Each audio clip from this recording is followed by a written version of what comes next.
కేసీఆర్ అంటే జగన్కి చెప్పిండట, చివరి దాకా జనం బయటపడరు జాగ్రత్త, తెలిసిపోయింది సార్కు. యాక్చువల్గా కేసీఆర్కి ఎలక్షన్ పోలింగ్కి 10 రోజుల ముందు దాకా చాలా ధీమాగా ఉన్నాడు. అస్సలు ఏమాత్రం ఎవరిని లెక్క చేయలే 10 రోజుల ముందు వరకు. ఎప్పుడైతే ఆ బిఫోర్ 10 days ఒక ఇంటెలిజెన్స్ రిపోర్ట్ వచ్చిందో కథం షాక్లోకి వెళ్ళిపోయింది. ఇక మీరు ఎట్టి పరిస్థితిలో గెలిచే అవకాశం లేదు అని తేల్చేసిందో ఆ ఇంటెలిజెన్స్ రిపోర్టు, కథం సారు పని డిప్రెషన్లోకి వెళ్ళిపోయింది. ఇక అందుకే జగన్మోహన్ రెడ్డి చెప్తున్నాడు, చివరి దాకా జనం బయటపడరు జాగ్రత్త మిత్రమా, ఏం జరిగినా ఆశ్చర్యం లేదు, నాకు అదే పరిస్థితి ఎదురైంది, ఈ నా సిచ్యువేషన్ ఇడి దాకా వచ్చింది అని జగన్మోహన్ రెడ్డికి ధైర్యం చెప్తున్నాడు. జర ఆలోచించి పనిచేయని చెప్తున్నాడు. జగన్ను అప్రమత్తం చేసిన కేసీఆర్ బీఆర్ఎస్ చీఫ్తో ఏపీ సీఎం భేటీ. ఆయన ఆసుపత్రి నుంచి ఇంటికి వచ్చిన 20 రోజుల తర్వాత పరామర్శ. అందరి సమక్షంలో కుశల ప్రశ్నలు.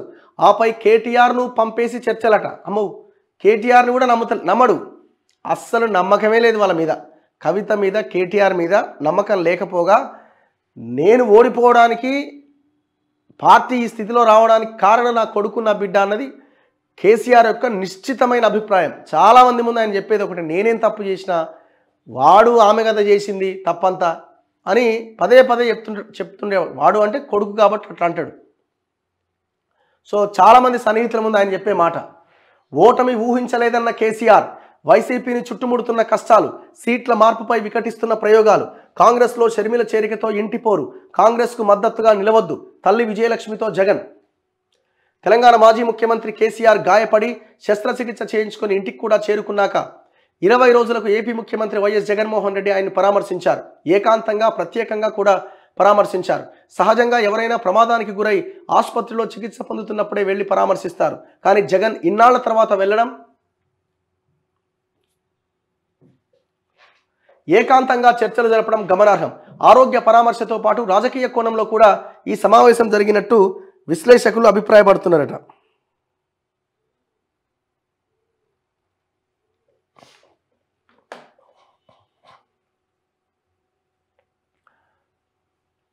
అందరితో కలిసి వెళ్ళి ఎంపీ మిథున్ రెడ్డి, ప్రభుత్వ విప్ చెవిరెడ్డి భాస్కర్ రెడ్డి, ఎమ్మెల్సీ తలసిల రఘురాంతో కలిసి వైఎస్ జగన్ ప్రత్యేక విమానంలో గురువారం హైదరాబాద్కు వచ్చారు. ఇక అదంతా కథ. ఏం చర్చించి ఏకాంతంగా పరామర్శ తర్వాత కేటీఆర్ సహా అందరినీ బయటకు పంపించిందట. కేసీఆర్తో జగన్ కొద్దిసేపు ఏకాంతంగా చర్చించుకున్నారు. విశ్వసనీయ సమాచారం ప్రకారం చుట్టుముడుతున్న సమస్యల నుంచి బయటపడి వచ్చే ఎన్నికల్లో గట్టెక్కడం పైన కేసీఆర్ సలహాలు సూచనలు తీసుకున్నట్టు తెలుస్తోంది. తెలంగాణలో బీఆర్ఎస్ ఓటమిని ఊహించలేదని కేసీఆర్ చెప్పినట్టుగా తెలుస్తోంది. ఎన్నికల షెడ్యూల్ తర్వాతే పరిస్థితి మారిందని చెప్పినట్లుగా సమాచారం. అంతా బాగుందనుకున్నాం, కానీ ఎన్నికల ప్రక్రియ ప్రారంభమయ్యాక 40 రోజుల్లో మార్పు కనిపించింది. ఇది ఊహించని పరిణామం అని పేర్కొన్నట్టు తెలిసింది. దీంతో పాటు అధికారంలో ఉన్న పార్టీ పైన ప్రజలు తమ వ్యతిరేకతను ఎన్నికల షెడ్యూల్ వచ్చే వరకు బయట పెట్టరు జాగ్రత్త అని జగన్ను హెచ్చరించినట్టు తెలుస్తోంది. సార్కి బొమ్మ కనిపించింది అన్నట్టు మొత్తానికి ఈ మాటల ద్వారా. అందుకే మనం నేనే తోపు అని ఎగిరెగిరి పడితే ఎవరికైనా గిదే గతి పడుతుంది.